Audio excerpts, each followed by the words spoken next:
আমেরিকার Los Angeles আজকে ভয়াবহ দাবানলে এবং আগুনে পড়ে যাচ্ছে। তার জন্য গোটা বিশ্বব্যাপী মিডিয়া এবং সব দিক থেকে তারা হতাশ।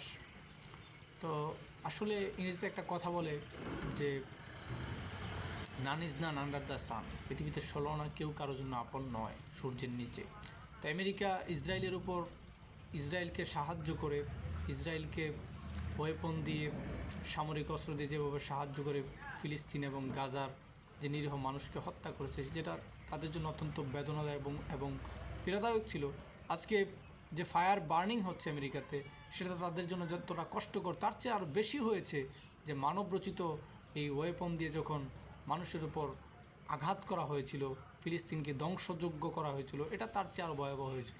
সুতরাং আমেরিকার উচিত তওবা করে সঠিক পথে ফিরে আসা, ফিলিস্তিনের কাছে ক্ষমা চাওয়া।